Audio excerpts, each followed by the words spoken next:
साथियों, defence sector में reforms के लिए भी भारत की आर्म्ड फोर्सेस की सराहना करना चाहता हूं। हमारी सेनाओं ने बीते वर्षों में कई साहसिक निर्णय लिए हैं। सेना द्वारा किए गए जरूरी रिफॉर्म्स का एक उदाहरण अग्निपथ स्कीम भी है। दशकों तक संसद से लेकर अनेक कमेटी तक में सेनाओं को युवा बनाने पर चर्चाएं होती रही है। भारत के सैनिकों की औसत आयु, एवरेज एज, ग्लोबल एवरेज से ज्यादा होना, ये हम सबकी चिंता बढ़ाता रहा है। इसलिए ये विषय बरसों तक अनेक कमिटियों में भी उठा, लेकिन देश की सुरक्षा से जुड़ी इस चुनौती के समाधान की पहले इच्छा शक्ति नहीं दिखाई गई। शायद कुछ लोगों की मानसिकता ही ऐसी थी कि सेना मतलब नेताओं को सलाम करना, परेड करना। हमारे लिए सेना मतलब 140 करोड़ देशवासियों की आस्था। हमारे लिए सेना मतलब 140 करोड़ देशवासियों की शांति की गारंटी। हमारे लिए सेना मतलब देश की सीमाओं को सुरक्षा की गारंटी। अग्निपथ योजना के जरिए देश ने इस महत्वपूर्ण सपने को एड्रेस किया है। अग्निपथ का लक्ष्य सेनाओं को युवा बनाना है।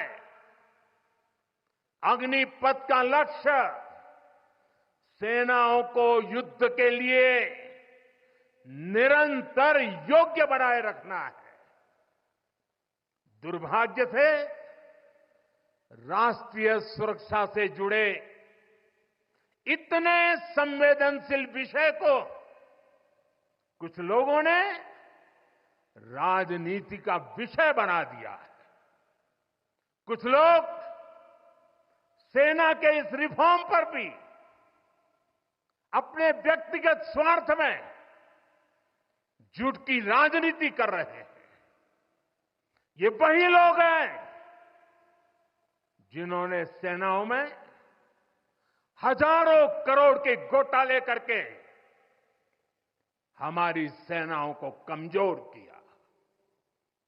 ये वही लोग हैं जो चाहते थे कि एयरफोर्स को कभी आधुनिक फाइटर जेट न मिल पाए। ये वही लोग हैं जिन्होंने तेजस फाइटर प्लेन को भी डिब्बे में बंद करने की तैयारी कर ली थी। साथियों, सच्चाई ये है कि अग्निपथ योजना से देश की ताकत बढ़ेगी और देश का सामर्थ्यवान युवा भी मातृभूमि की सेवा के लिए आगे आएगा। प्राइवेट सेक्टर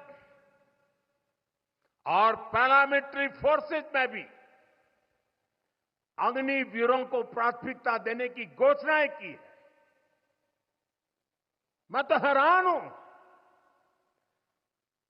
कुछ लोगों की समझ को क्या हुआ है, उनकी सोच को क्या हो चुका है। ऐसा भ्रम फैला रहे हैं कि सरकार पेंशन के पैसे बचाने के लिए ये योजना लेकर आई है। मैं जरा ऐसे लोगों की सोच से शर्म आती है लेकिन मैं ऐसे लोगों से पूछना चाहता हूं, जरा कोई मुझे बताए, आज मोदी के शासनकाल में जो भर्ती होगा, क्या आज ही उसको पेंशन देना है क्या? उसको पेंशन देने की नौबत 30 साल के बाद आएगी, और तब तो मोदी 105 साल का हुआ होगा, और तब न भी मोदी की सरकार होगी। क्या मोदी जब 105 साल का होगा, 30 साल के बाद जो पेंशन बचेगा, उसके लिए मोदी ऐसा राजनीतिक है जो आज गाली खाएगा? क्या तर्क दे रहे हैं? लेकिन साथियों, मेरे लिए दल नहीं, देश सर्वोपरि है।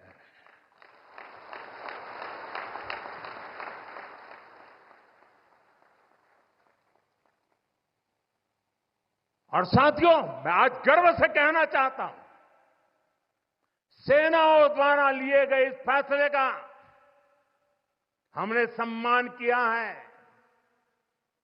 और जैसा मैंने पहले कहा, हम राजनीति के लिए नहीं, राष्ट्र नीति के लिए काम करते हैं।